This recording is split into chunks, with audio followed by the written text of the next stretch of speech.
Good morning, welcome to నమస్తే తెలంగాణ. నేను మీ ప్రత్యూష. బులెటిన్ల ముందుగా హెడ్లైన్స్. 400 హబీస్ హామీలిచ్చి అధికారంలోకి వచ్చిన కాంగ్రెస్, రైతు భరోసా ఇవ్వకుంటే చీల్చి చెండాడతామన్న కేటీఆర్. దామగుండం అడవి రక్షణకు సుప్రీంకోర్టుకు వెళ్తాం, జాతీయ స్థాయి ఉద్యమానికి కదిలిన ప్రజా సంఘాలు, పార్టీలు. నారాయణపూర్ ఆయకట్టుకు నీటి కటకట, 6 మండలాల్లో 27,000 ఎకరాల సాగు ప్రశ్నార్థకం. ఫార్మాసిటీపై స్పష్టత ఇవ్వని రాష్ట్ర ప్రభుత్వం, యూపీతో 70కి పైగా సంస్థల సంప్రదింపులు. మిర్యాలగూడ దగ్గర లారీని ఢీకొట్టిన కారు, 5గురు మృతి, ఒకరి పరిస్థితి విషమం.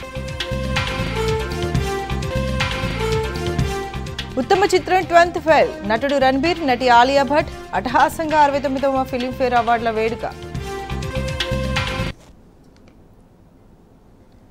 ఇక అప్డేట్ చూస్తే అసెంబ్లీ నియోజకవర్గ స్థాయి సమావేశాలతో బీఆర్ఎస్ జోరు మీదుంది. ఇవాళ 9 నియోజకవర్గాల్లో బీఆర్ఎస్ విస్తృత స్థాయి సమావేశాలు జరగనున్నాయి.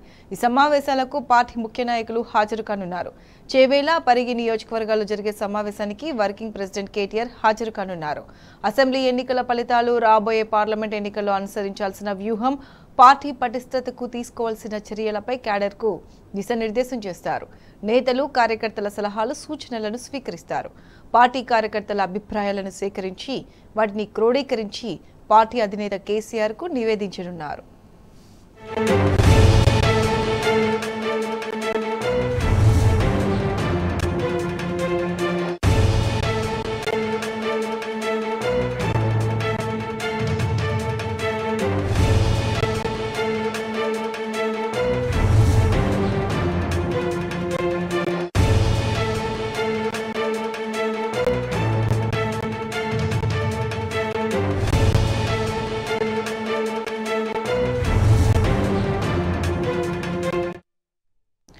అసెంబ్లీ నియోజకవర్గ స్థాయి సమావేశాలకు సంబంధించి పూర్తి అప్డేట్స్ మా ప్రతినిధి గణేష్ అందిస్తారు. గుడ్ మార్నింగ్ గణేష్, సమావేశాలకు సంబంధించి పూర్తి అప్డేట్స్ ఏంటి? Good morning Pratyusha. నేడు చేవేల నియోజకవర్గానికి సంబంధించి, అలాగే పరిగి నియోజకవర్గం, 2 నియోజకవర్గాలకు సంబంధించిన ముఖ్య కార్యకర్తల సమావేశంలో బీఆర్ఎస్ వర్కింగ్ ప్రెసిడెంట్ కేటీఆర్ గారు పాల్గొంటున్నారు. మొన్నటి వరకు కూడా 17 పార్లమెంటు నియోజకవర్గాలకు సంబంధించిన సమావేశాన్ని తెలంగాణ భవన్ లో నిర్వహించడం జరిగింది. దానికి ముఖ్య కార్యకర్తలు కావచ్చు, కింది స్థాయి నుంచి ప్రధానంగా ఉన్న కార్యకర్తలందరినీ కూడా సమావేశానికి పిలవడం జరిగింది. అందులో క్షేత్రస్థాయిలో మన జరిగిన ఎన్నికల్లో ఎలాంటి ప్రభావం చేరుకోవడం జరిగింది, గెలుపుకు సంబంధించిన కారణాలు, అలాగే ఓటమికి సంబంధించిన కారణాలన్నిటి కూడా కార్యకర్తల నుంచి తీసుకోవడం జరిగింది. అలాగే నేడు 17 నియోజకవర్గాలకు సంబంధించిన పార్లమెంటు నియోజకవర్గాల సమావేశం ముగిసిన తర్వాత క్షేత్రస్థాయిలో ప్రతి ఒక్కరు కూడా చేరుకోవాలన్న ఉద్దేశం కొద్దీ ముఖ్య కార్యకర్తల సమావేశాన్ని నియోజకవర్గాల్లో ఉంచాలి అన్న ఉద్దేశం కొద్దీ బీఆర్ఎస్ వర్కింగ్ ప్రెసిడెంట్ కేటీఆర్ గారు క్షేత్రస్థాయిలో సమావేశాలు నిర్వహించడం జరుగుతుంది. ఇందులో భాగంగా నేడు చేవేల నియోజకవర్గంలోని 11 గంటలకు క్షేత్రస్థాయిలో సమావేశం నిర్వహించడం జరుగుతుంది. దీనికి సంబంధించి చేవేల నియోజకవర్గంలో మొన్న జరిగిన శాసనసభ ఎన్నికల్లో స్వల్ప మెజారిటీ తోటి కాళ యాదవ్ గెలుపొందడం జరిగింది. కాబట్టి అక్కడ ఎట్లాంటి పరిస్థితులు నెలకొన్నాయి, ఓటమికి సంబంధించి కొద్ది దూరంలోనే మెజారిటీ రావడం జరిగింది. కాబట్టి దానికి ఏ విధమైన కారణాలు ఉన్నాయి, అలాగే పరిగి నియోజకవర్గంలో ఓటమికి గల కారణాలను ముఖ్య కార్యకర్తలు కావచ్చు, కింది స్థాయి కార్యకర్తల్లో నుంచి క్షేత్రస్థాయి నుంచి తీసుకోవాలన్న ఉద్దేశం కొద్ది కేటీఆర్ గారు సమావేశాన్ని నిర్వహించడం జరిగింది. అలాగే మొన్న జరిగిన ఎన్నికల్లో చూసుకున్నట్టయితే కాంగ్రెస్ పార్టీకి సంబంధించి అన్ని అబద్ధపు హామీలతో కూడా వారందరూ కూడా ప్రజలను మధ్య పెట్టడం జరిగింది. ఆ ఎన్నికల్లో గెలవడం జరిగింది. కాబట్టి ఈ పార్లమెంటు ఎన్నికల్లో మాత్రం అత్యధిక స్థానాలను గెలవాలన్న ఉద్దేశం కొద్దీ వాళ్ళు ఏ విధమైన మోసపూరితమైన హామీలు ఇవ్వడం జరిగిందో వాటన్నిటిని కూడా క్షేత్రస్థాయిలో కార్యకర్తలందరూ కూడా వాటన్నిటిని కూడా ఎండగట్టాలి. వాటన్నిటి కూడా క్షేత్రస్థాయిలో ప్రజలందరూ కూడా వారు చేసిన తప్పులను కావచ్చు, అబద్ధ ప్రచారాలన్నిటి కూడా వివరించాలన్న ఉద్దేశం కొద్ది కూడా కార్యకర్తలకు దిశానిర్దేశం కావచ్చు.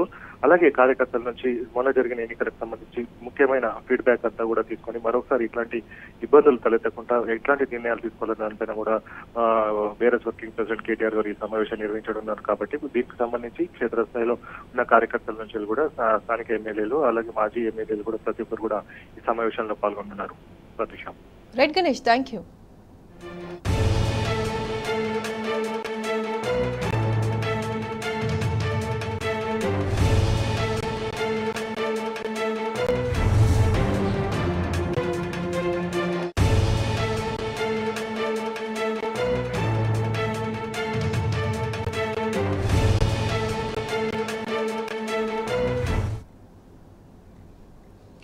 ఉమ్మడి ఆదిలాబాద్ జిల్లాలో చలి తీవ్రత మరింత పెరిగింది. గత వారం రోజులుగా రాష్ట్రంలోనే ఆదిలాబాద్ జిల్లాలో కనిష్ట ఉష్ణోగ్రత నమోదవుతున్నాయి.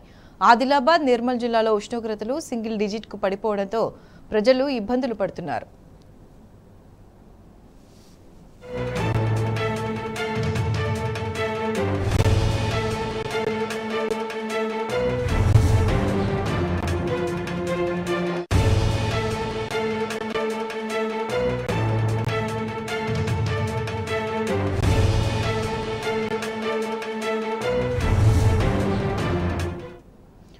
ఆదిలాబాద్ జిల్లాలోని ఆర్లీటీలో అత్యల్పంగా 5.7 డిగ్రీల ఉష్ణోగ్రత నమోదైంది. పిప్పల్దరిలో 7 డిగ్రీలు, ఆదిలాబాద్లో 7.2, జైనత్లో 7.5, తాంసీలో 7.5, బరంపూర్లో 7.7, చప్రాలలో 7.8, లోకారిలో 7.8 డిగ్రీల కనిష్ట ఉష్ణోగ్రతలు నమోదయ్యాయి. అలాగే నిర్మల్ జిల్లా పెంబిలో 8.7 డిగ్రీలు, విశ్వనాథ్పేట్లో 9.9 డిగ్రీల ఉష్ణోగ్రతలు నమోదయ్యాయి. మధ్యాహ్నం ఎండ తీవ్రత ఎక్కువ ఉన్నప్పటికీ ఉదయం, సాయంత్రం వేళల్లో చలి తీవ్రత అంతకంతకు పెరుగుతుంది. చలిగాలుల ప్రభావంతో ప్రజలు కాలు బయట పెట్టాలంటేనే భయపడుతున్నారు.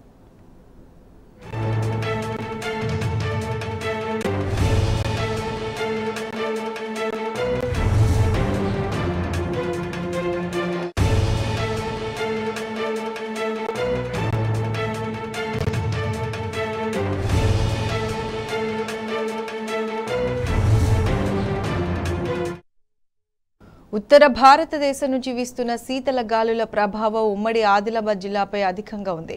చలికాలం చివరి రోజుల్లో కనిష్ట ఉష్ణోగ్రతలు నమోదవుతుండటంతో వృద్ధులు, చిన్నపిల్లలు తీవ్ర ఇబ్బందులు పడుతున్నారు.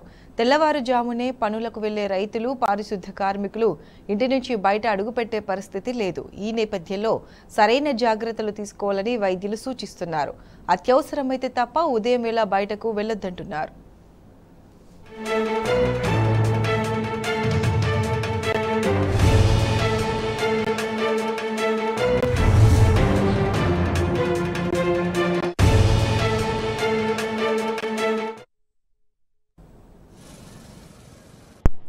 నా పేరు శ్రీరామ్. ఈ మధ్య చలి బాగా పెరిగింది. అన్ని చేతులు, కాళ్ళు ఇలా వణుకుతున్నాయి. సడన్గా వచ్చింది మార్పు. ఎందుకు వచ్చిందో అర్థమవుతలేదు, కానీ చాలా ఇబ్బంది పడుతున్నాం చలి వల్ల. ఇది సడన్గా వచ్చింది. ఇంతకుముందు చలికాలం అన్నప్పుడు కూడా అంత చలి లేదు, కానీ సడన్గా ఇది రావడం చాలా ఇబ్బందులు ఎదుర్కొంటున్నాము. బస్సులలో కూడా జర్నీ చేయాలంటే చాలా కష్టంగా ఉంది. బండి తీసి బయట బయలుదేరదామన్నా చేతులు వణకడం చాలా ఎక్కువ ఉంది. చలి ఇబ్బంది పడుతున్నాం. చేతులు వణకడము, బయటికి వెళ్దామన్నా ధైర్యం సరిపోకపోవడం చలికి. ఇంటికాడ ఉన్నా కూడా చాలా ఎక్కువ ఉంది చలి. ఆదిలాబాద్ జిల్లా లోపల చాలా విపరీతమైనటువంటి ఒక చలి ఉన్నది. ఇది గత 4 రోజుల నుంచి మరీ విపరీతంగా ఉన్నది. 60 సంవత్సరాలు ఉన్నటువంటి ఒక వృద్ధులకు కానీ, పిల్లలకు కానీ, అందరికి కూడా ప్రొద్దున డ్యూటీలకు పోయే వారికి కూడా ఎముకలు కొరిగేటువంటి ఒక చలి ఉన్నది. ఇంత విపరీతమైనటువంటి చలి లోపల ఆదిలాబాద్ అడవుల జిల్లా కాబట్టి దీన్ని పెద్ద మనుషులు కూడా కొందరు అస్తమా వ్యాధితోటి కూడా చనిపోతున్నారు. మొన్న మా బంధువు కూడా ప్రొద్దున వాకింగ్ పోయొచ్చే దమ్ముతోటి చనిపోయారు. ఇటువంటి యొక్క విపరీతమైనటువంటి చలి మన ఆదిలాబాద్ జిల్లాల లోపలనే, మరియు ఆసిఫాబాద్, కొమరంజీం జిల్లా, మన ఆదిలాబాద్ తాలూకా అయినటువంటి ఒక ఇక్కడ భీంపూరు, ఆల్రెడీ లోపల కూడా మనకి ప్రాంతం లోపల చలి విపరీతంగా ఉన్నది.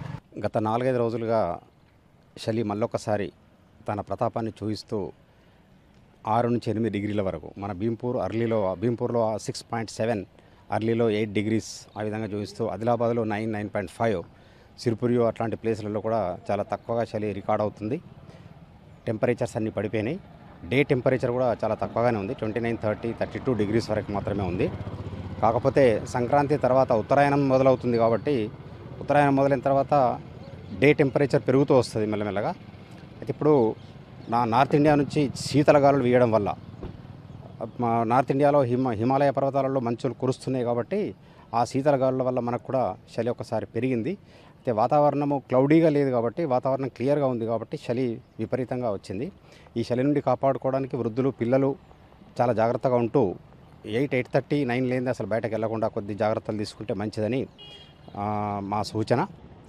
నా పేరు శ్రీరామ్. కాంగ్రెస్ పార్టీ 420 హామీలిచ్చి అధికారంలోకి వచ్చిందని బీఆర్ఎస్ వర్కింగ్ ప్రెసిడెంట్ కేటీఆర్ స్పష్టం చేశారు. 50 రోజుల అస్తం పాలనపై ప్రజల్లో తీవ్ర వ్యతిరేకత వ్యక్తమవుతోందని అన్నారు.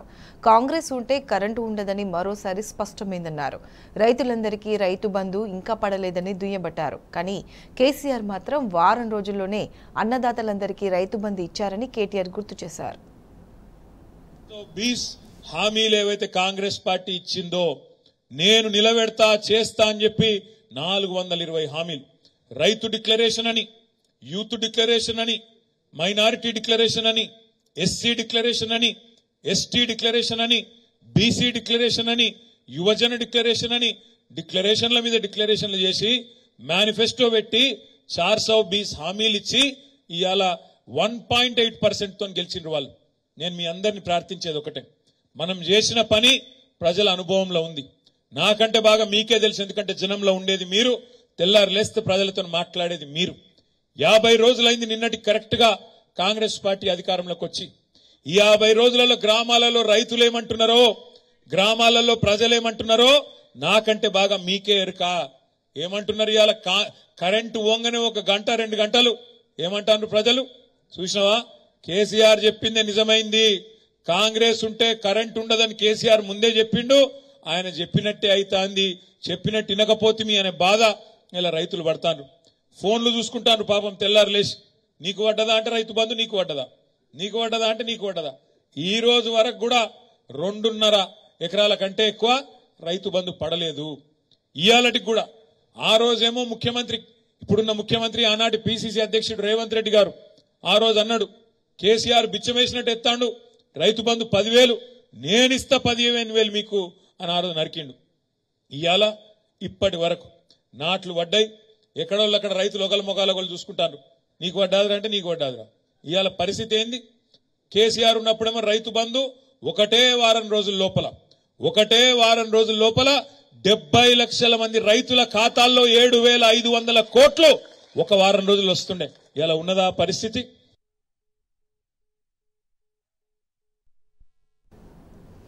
బీఆర్ఎస్ కు తెలంగాణ ప్రయోజనాల ముఖ్యమని బీఆర్ఎస్ వర్కింగ్ ప్రెసిడెంట్ కేటీఆర్ స్పష్టం చేశారు. నిర్మాణాత్మక ప్రతిపక్షంగా కొత్త ప్రభుత్వానికి సహకరిస్తామన్నారు. ప్రతిపక్ష పాత్రలోనూ రాణిస్తామన్నారు. కేసీఆర్ సూచనతో కొత్త ప్రభుత్వానికి కొంత సమయం ఇస్తున్నామని తెలిపారు. బీఆర్ఎస్ కు 2 సార్లు అవకాశం ఇచ్చిన ప్రజలకు కేటీఆర్ ధన్యవాదాలు చెప్పారు. లక్ష్మీల నెలకు ప్రతి మహిళకు ఎంత ఇస్తా అన్నారు? 2,500 ఇస్తా అన్నారు. 500 రూపాయలకే సిలిండర్ ఇస్తా అన్నారు. మూడోది ఫ్రీ బస్ అన్నారు. అట్లా మొత్తం 6 గ్యారంటీలల్లా 13 హామీలు ఉన్నాయి. ఇవాళ నేను గౌరవ ముఖ్యమంత్రి గారిని, ప్రభుత్వాన్ని డిమాండ్ చేస్తా ఉన్న ఈ వేదిక ద్వారా, మీకు మేము టైం ఇవ్వాలి. మాకు ఎరికే, మాకు కూడా తెలుసు. మాకు మా నాయకుడు కేసీఆర్ గారు చెప్పిండ్రు, ఈ ప్రభుత్వం కొత్త ప్రభుత్వం, మనం కూడా టైం ఇవ్వాలి, 100 రోజులు ఓపిక పట్టాలి, తొందర పడద్దు. వాళ్ళు కూడా కొత్తగా వచ్చిన వాళ్ళు కుర్చీ చదువుకోవాలి, అన్ని చూసుకోవాలి. చూసుకున్నాకనే మరి కొత్త సంసారం కాబట్టి టైం ఇవ్వాలని చెప్పిండు. మేము అట్లే ఉన్నాం. మన పార్టీ ఓడిపోయిన నాడు డిసెంబర్ 3 నాడు నిర్మాణాత్మకమైన ప్రతిపక్షంగా ఉంటామని చెప్పినాం. ఖచ్చితంగా ఈ ప్రభుత్వానికి సహకరిస్తాం. మాకు తెలంగాణ ముఖ్యం, తెలంగాణ ప్రయోజనాలు ముఖ్యం కాబట్టి తప్పకుండా ప్రజల పక్షాన నిలబడతాం. నిన్న మొన్నటిదాకా ప్రజలు మాకు 2 సార్లు అధికారం ఇచ్చినారు. వాళ్లకు సర్వదా రుణపడి ఉంటాం, ఎప్పటికీ రుణపడి ఉంటాం. 2 సార్లు అవకాశం ఇచ్చిండ్రు, దానికి ధన్యవాదాలు. ఈరోజు కొత్త పాత్ర ఇచ్చిండ్రు, మాకు ప్రతిపక్ష పాత్ర ఇచ్చిండ్రు. దానిలో కూడా రాణిస్తాం, దానిలో కూడా పనిచేస్తాం, ఏం నిరాశ పడతలేమని చెప్పి కూడా నేను ఆ రోజు చెప్పిన. పార్లమెంట్ ఎన్నికల తర్వాత కాంగ్రెస్ హామీలకు మంగళం పాడడం ఖాయమన్నారు హరీష్ రావు. అందులో భాగంగా ఇప్పటి నుంచే కుట్రలు చేస్తున్నారని విమర్శించారు. వరి ధాన్యం బోనస్ జీవోను వెంటనే ఇవ్వాలని డిమాండ్ చేశారు. కాంగ్రెస్ పాలనను ప్రజలంతా అర్థం చేసుకుంటున్నారన్న ఆయన ఈ ఎన్నికల్లో అస్సాం పార్టీకి కర్రు కాల్చి వాతలు పెట్టడం ఖాయమని హెచ్చరించారు. మెదక్ అసెంబ్లీ నియోజకవర్గం బీఆర్ఎస్ ముఖ్య నేతలతో నిర్వహించిన సమావేశంలో హరీష్ రావు పాల్గొన్నారు. మేము రాగానే 500 బోనస్ ఇచ్చి వడ్లు కొంటా అన్నావు. మనం కొన్నావా? వానకాలంలో కొనలే. ఇప్పుడు యాసంగి వడ్లు వస్తాయి. రేపు మళ్ళీ పార్లమెంట్ ఎలక్షన్ కోడ్ వస్తుంది. మళ్ళీ రేపమంటావు అరే ఎలక్షన్ కోడ్ వచ్చింది బోనస్ ఇయ్యరాదని మళ్ళీ చేతులు లావడతావు. నీకు ప్రేమ ఉంటే, చిత్తశుద్ధి ఉంటే వడ్లకు బోనస్ ఇచ్చే జీవో పార్లమెంట్ ఎన్నికల కోడ్ రాకముందు ఇప్పుడే ఇవ్వండి అని చెప్పి నేను డిమాండ్ చేస్తా ఉన్నా.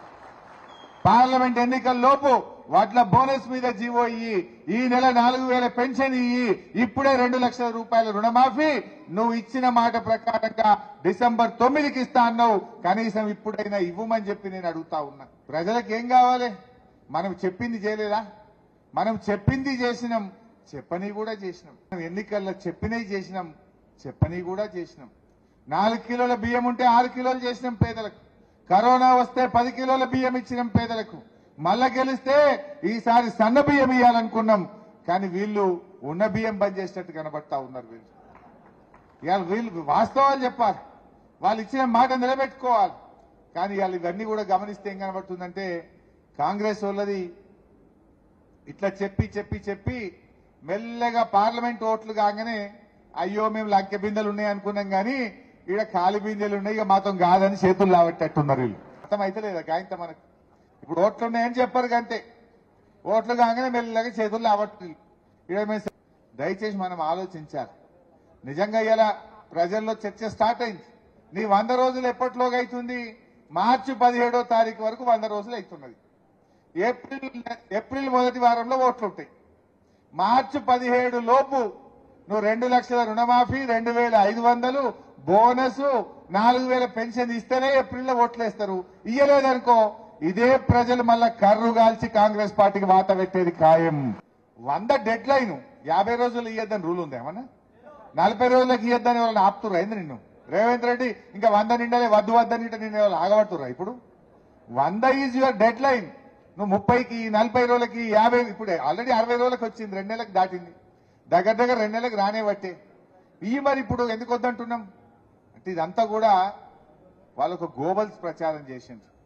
బడ్జెట్ సరిపోదని తెలిసి కూడా, బడ్జెట్ లేదని తెలిసి కూడా ప్రజలను ఆశపెట్టి మభ్యపెట్టి ఇవాళ ప్రజలను మోసం చేసినటువంటిది ఇవాళ కాంగ్రెస్ పార్టీ. మరి వీళ్ళకెందుకు అంత ఇబ్బంది అవుతున్నది? మీ ప్రాధాన్యత ఏంది? దేశానికి అన్నం పెట్టే రైతు ముఖ్యమా, నీకెవరు ముఖ్యము అని నేను అడుగుతా ఉన్నా. కరోనా లాంటి కష్టకాలంలో కేసీఆర్ ఇవ్వగలిగినప్పుడు మీరెందుకు ఇవ్వలేకపోతున్నారు అని చెప్పి నేడు ఈ కాంగ్రెస్ ప్రభుత్వాన్ని అడుగుతా ఉన్నా. ఇవన్నీ కూడా మీరు కాంగ్రెస్ రంగు మరోసారి బయటపడింది. సూర్యాపేట వేదికగా హస్తం పార్టీ కుట్రలన్నీ చిత్తయ్యాయి. సూర్యాపేట మున్సిపల్ చైర్పర్సన్ పై కాంగ్రెస్ అవిశ్వాసం వీగిపోవడంతో ఆ పార్టీ గూండాలు రెచ్చిపోయారు.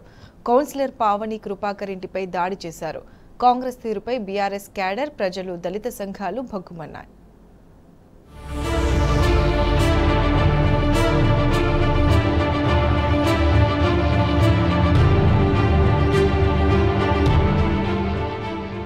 సూర్యాపేటలో కాంగ్రెస్ నేతలు దౌర్జన్యానికి దిగారు. అవిశ్వాస తీర్మానం వీగిపోయిందన్న కక్షతో కాంగ్రెస్ నేతలు అరాచకానికి పాల్పడ్డారు. కౌన్సిలర్ పావని కృపాకర్ ఇంటిపై కాంగ్రెస్ గుండాలు దాడికి తెగబడ్డారు. 2 గంటలకు పైగా దౌర్జన్యం చేసినప్పటికీ పోలీసులు చోద్యం చూశారు తప్ప ఏమాత్రం పట్టించుకోలేదు.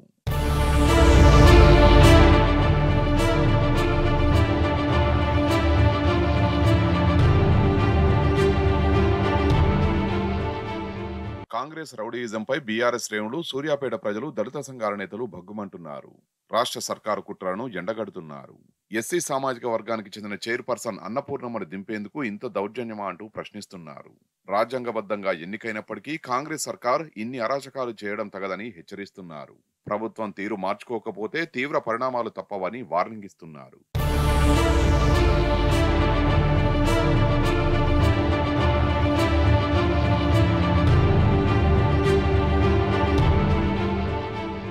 సూర్యాపేట మున్సిపల్ చైర్పర్సన్ అన్నపూర్ణమ్మపై అవిశ్వాస తీర్మానాన్ని బీఆర్ఎస్ తిప్పికొట్టింది. మాజీ మంత్రి, ప్రస్తుత సూర్యాపేట ఎమ్మెల్యే జగదీష్ రెడ్డి ఎత్తుల ముందు కాంగ్రెస్ కుట్రలు చిత్తయ్యాయి. దీంతో తీవ్ర అసంతృప్తికి లోనైన కాంగ్రెస్ గుండాలు రెచ్చిపోయారు. బీఆర్ఎస్ శ్రేణులపై దాడులు చేసి రౌడీజాన్ని ప్రదర్శించారు.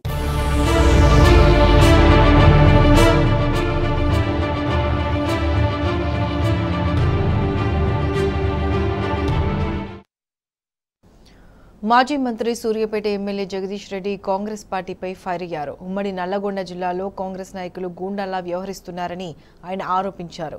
సూర్యాపేట విద్యానగర్లోని 45వ వార్డు కౌన్సిలర్ గండూరి పావని కృపాకర్ కుటుంబ సభ్యులను పరామర్శించారు. కాంగ్రెస్ నాయకుల దాడిని ఖండించారు.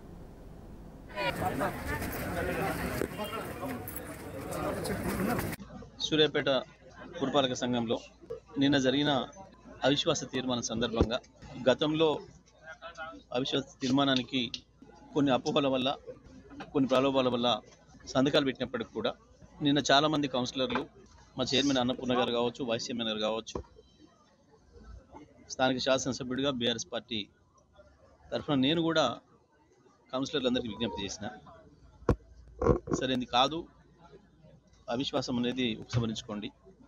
సూర్యాపేట చరిత్రలో మొదటిసారిగా ఒక దళిత మహిళకు అవకాశం వచ్చింది. గతంలో శాసనసభ స్థానం రిజర్వేషన్ ఉన్నప్పటికీ కూడా పురపాలక సంఘ చైర్మన్గా ఎవరికి అవకాశం రాలేదు. కొన్ని సందర్భాల్లో బీసీ నాయకులకు అవకాశం వచ్చింది, మహిళలకు కూడా అవకాశం వచ్చింది. చేసిండ్రు, మంచిగా బాగా చేసిండ్రు. వాళ్ళు చేసిన కాలంలోనే వాస్తవానికి సూర్యాపేట మున్సిపాలిటీలో కొంత బాగా అభివృద్ధి జరిగింది. గతంలో జట్టుకొండ సత్యనారాయణ గారు కావచ్చు, గుండూరు ప్రవళికా ప్రకాష్ గారు కావచ్చు, వారు చేసిన సందర్భాల్లోనే సూర్యాపేట మున్సిపాలిటీలో అభివృద్ధి ఎక్కువ జరిగిందనేది ఇప్పటికి కూడా మనం అందరం మాట్లాడుకుంటున్నాం. పెద్దలు కేసీఆర్ గారితో, కేటీఆర్ గారితో చర్చించి, అన్న సూర్యాపేట జనరల్ ఉంది, జనరల్ మహిళ ఉంది, ఇప్పటివరకు ఎప్పుడు కూడా సూర్యాపేటలో అతిపెద్ద జనాభా అయిన దళితులకు అవకాశం రాలేదు. అవకాశం వస్తే వాళ్ళు కూడా నిరూపించుకోవడానికి సిద్ధంగా ఉన్నారు. గతంలో బీసీ చైర్మన్లు ఉన్ననాడు బాగా జరిగింది అభివృద్ధి, అట్లాగే ఈసారి మరి మీరు అనుమతిస్తే ఒక దళిత మహిళను చేయాలనుకుంటున్నాను చెప్పి నేను వారి అనుమతి తీసుకొని దళిత మహిళ అన్నపూర్ణకు చైర్మన్గా అవకాశం ఇచ్చిన పార్టీలో అందరితో మాట్లాడి. వికారాబాద్ జిల్లాలో నేవీ రాడర్ ఏర్పాటుపై పర్యావరణవేత్తలు రణం ప్రకటించారు. దామగుండం అడవిని రక్షించుకునేందుకు జాతీయ స్థాయిలో ఉద్యమానికి సిద్ధమయ్యారు. రాడర్తో ప్రకృతికి ఎంతో నష్టం కలుగుతుందని, అవసరమైతే దీనిపై ఎన్జీటీని సైతం ఆశ్రయిస్తామంటూ వారు తేల్చి చెప్పారు.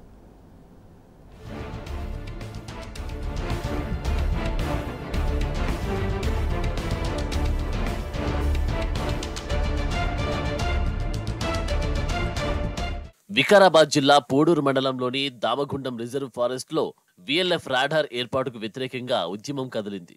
4 నదులకు పుట్టినిల్లు అయిన దామగుండంలో రాడార్ కేంద్రాన్ని ఏర్పాటు చేయొద్దని ప్రజా సంఘాలు, మేధావులు, పార్టీల నాయకులు, అధ్యాపకులు, ప్రకృతి ప్రేమికులు ముక్తకంఠంతో డిమాండ్ చేశారు. తమ ప్రాంత భవిష్యత్తు ప్రశ్నార్థకమయ్యే రాడార్ ఏర్పాటుకు వ్యతిరేకంగా పార్టీలకు అతీతంగా పోరాడదామని తీర్మానించారు. దామగుండంలో నేవీ రాడర్ ఏర్పాటుపై దామగుండం అటవీ పరిరక్షణ సమితి ఆధ్వర్యంలో ప్రకృతి విధ్వంసం పరిణామాలపై వికారాబాద్ జిల్లా కేంద్రంలో తొలి చర్చా వేదిక జరిగింది. అందులో పలు తీర్మానాలు చేయడంతో పాటు భవిష్యత్తు కార్యాచరణను ప్రకటించారు.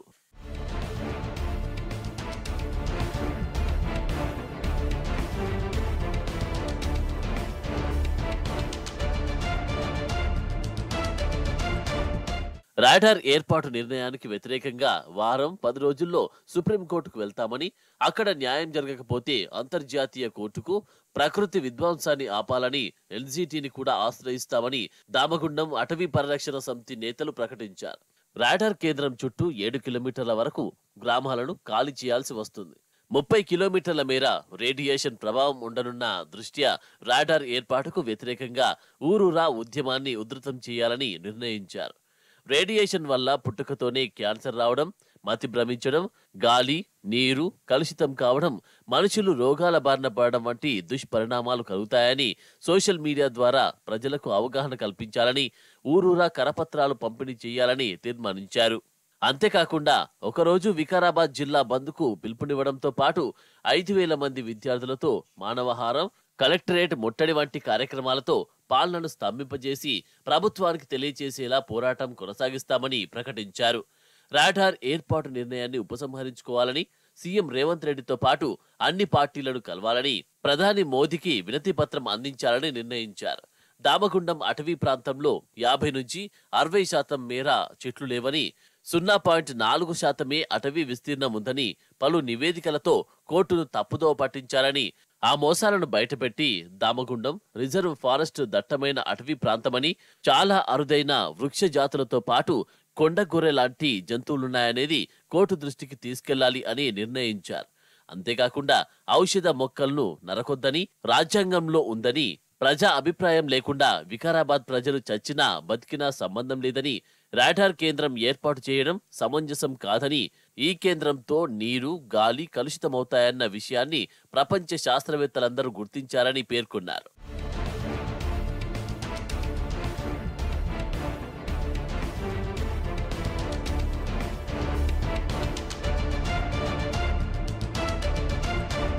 ప్రభుత్వం మారిన వెంటనే తెలంగాణ ప్రాణవాయువు అయిన, నదికి పుట్టినిల్లు అయిన వికారాబాద్ అడవులను అప్పనంగా అప్పజెప్పారని వక్తలు మండిపడ్డారు. ఈ అడవిలో లక్షల కోట్ల విలువైన ఔషధ మొక్కలున్నాయని, 258 రకాల పక్షి జాతులున్న దామగుండం అటవీ ప్రాంతాన్ని కాపాడుకోవాల్సిన బాధ్యత అందరిపై ఉందని నొక్కి చెప్పారు.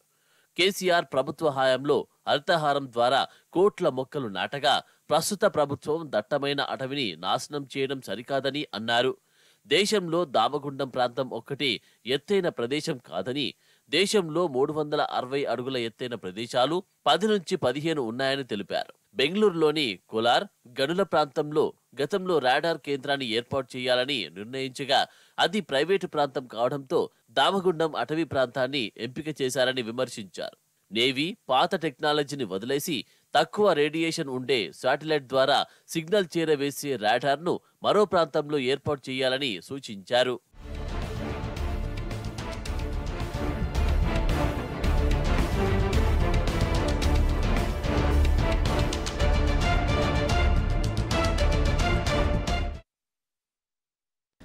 కేంద్రంలో బీసీలకు ప్రత్యేక మంత్రిత్వ శాఖను ఏర్పాటు చేయాల్సిందేనని ఎమ్మెల్సీ కవిత డిమాండ్ చేశారు. అధికారంలో ఉన్నప్పుడు ఓబీసీలకు కాంగ్రెస్ చేసిందేంటో చెప్పాలని ప్రశ్నించారు. కేసీఆర్ పాలనలో తెలంగాణలోని అన్ని వర్గాలకు మేలు జరిగిందని స్పష్టం చేశారు. రైతుల కోసం కేసీఆర్ చేసినన్ని కార్యక్రమాలు దేశంలో ఎవరూ చేయలేదని తేల్చి చెప్పారు. ఈ మేరకు మధ్యప్రదేశ్లో పీడిత్ అధికారి యాత్రను ఎమ్మెల్సీ కవిత ప్రారంభించారు. దతియా జిల్లా కేంద్రంలో ఎమ్మెల్సీ కవితకు ఓబీసీ నేతలు ఘన స్వాగతం పలికారు. संघर्ष कोई नई बात नहीं है, लेकिन मैं पूरे विश्वास के साथ बोल सकती हूँ, जो भी संघर्ष करेगा जरूर सत्ता में आएगा।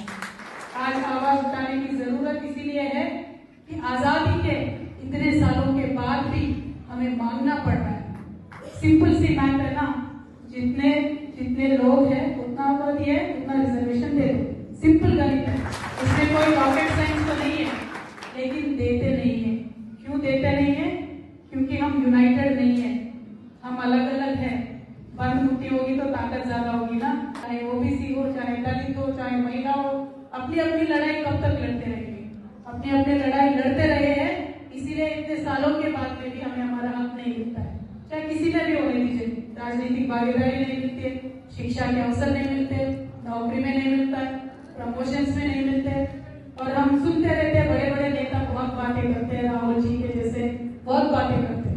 राहुल गांधी जी खड़े होकर बात करते हैं और बोलते हैं कि कितने जज है हिंदुस्तान में ओबीसी के। किसकी गलती है भाई? सत्ता में कौन था इतने साल?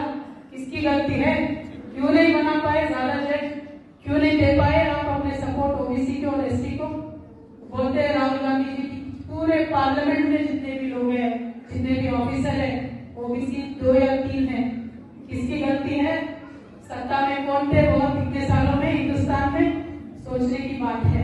तो मैं आपसे इतना ही रिक्वेस्ट करूंगी, बड़े नेता आएंगे, बड़े बड़े बातें करेंगे, लेकिन उसके पीछे छुपा हुआ जो गहरा सच होता है उसके बारे में गौर करने का जिम्मेदारी हमारी है।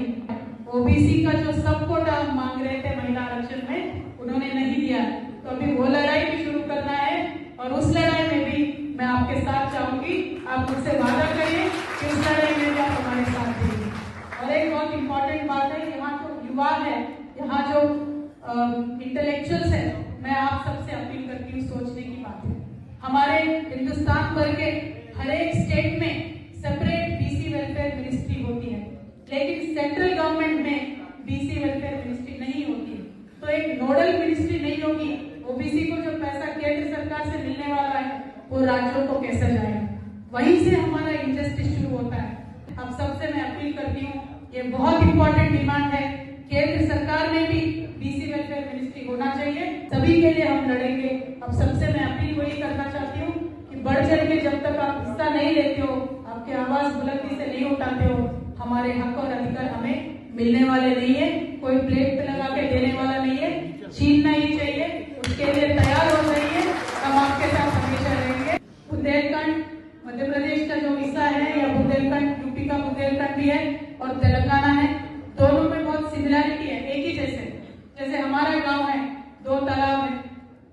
का गाँव होगा, मुझे जरूर मालूम है 2 या 3 तालाब होंगे, लेकिन आज हमारे गांव के तालाबों का क्या हालत है एक बार सोच लीजिए, क्योंकि सरकारें कभी भी उनको सपोर्ट नहीं करती है। मेरा आपसे रिक्वेस्ट ये है, किसान भाइयों से मेरा रिक्वेस्ट ये है, जिस तरीके से तेलंगाना में काम हुआ है किसान के मदद के लिए, किसान के हक में काम हुआ है, उसी तरीके का काम मध्य प्रदेश में होना चाहिए।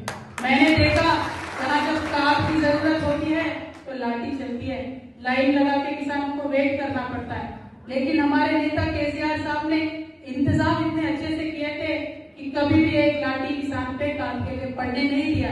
पिछले 10 सालों में तेलंगाना में कभी भी खाद के लिए लाइन लगाने की जरूरत नहीं पड़ी। ऐसा हुआ क्यों? क्योंकि वो हमेशा किसान के हक में सोचते हैं, चाहे वो किसान को पैसे देने वाला हो, चाहे वो खाद के मामले में हो, चाहे पूरा जो उनका जो भी उत्पादन होता है उसको खरीदारी करने का हो, पूरा एक साइकिल किसान के साथ केसीआर साहब ने दिया। मेरा आप सबसे किसान भाइयों से यही रिक्वेस्ट है कि यहाँ के सरकारों को, हर प्रदेश के सरकारों को अपनी जिम्मेदारी हमें याद दिलाने की टाइम अभी आ गया है। Review bulletin updates. Keep watching T News.